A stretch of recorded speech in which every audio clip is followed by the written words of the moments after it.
వేదికను అలంకరించిన పెద్దలు, ఈ బ్రాంచ్ ఇన్ఛార్జ్ వైఎస్ గారికి, అదేవిధంగా రాము సార్కి, ఇతరత్ర నా తోటి టీచర్స్ అందరికీ కూడా టీచర్స్ డే శుభాకాంక్షలు తెలియజేసుకుంటున్నాను. ప్రథమ భారత ఉపరాష్ట్రపతి, రెండవ భారత రాష్ట్రపతి అయినటువంటి సర్వేపల్లి రాధాకృష్ణన్ జయంతి సందర్భంగా మనం ప్రతి సంవత్సరం కూడా ఈ టీచర్స్ డే సెలబ్రేషన్ చేసుకుంటున్నటువంటి సంగతి మీకు అందరికీ తెలిసిందే. మన జీవితంలో మనం మంచి స్థాయికి వెళ్ళినప్పుడు బాగా అంటే మీ యొక్క సక్సెస్ చూసి ఆనందపడేటువంటి వాళ్ళు తల్లిదండ్రుల తర్వాత ఎట్లాంటి ఈర్ష్య అసూయ లేకుండా అంతే స్థాయిలో ఆనందించగలిగినటువంటి వ్యక్తులు టీచర్స్ మాత్రమే. ఫర్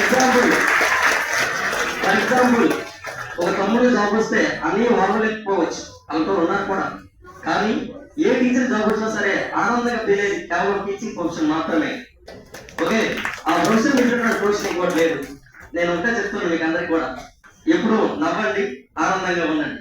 నవ్వడం ఒక యోగం, నవ్వించడం ఒక భోగం, నవ్వలేకపోవడం ఒక రోగం. ఎప్పుడు ఏ సమస్య వచ్చినా సరే నవ్వుతూ ఫేస్ చేయండి సమస్యని. ఖచ్చితంగా అందంగా ఉన్న వాళ్ళందరూ ఆనందంగా ఉంటారు అనేది తెలియదు, కానీ ఆనందంగా ఉన్న ప్రతి అందంగా ఉండడానికి కాకుండా ఆనందంగా ఉండడానికి ట్రై చేయండి. రోజువారీ మీకు తెలిసే నేను మరింత బాగా జరిపేలా చూసుకోండి.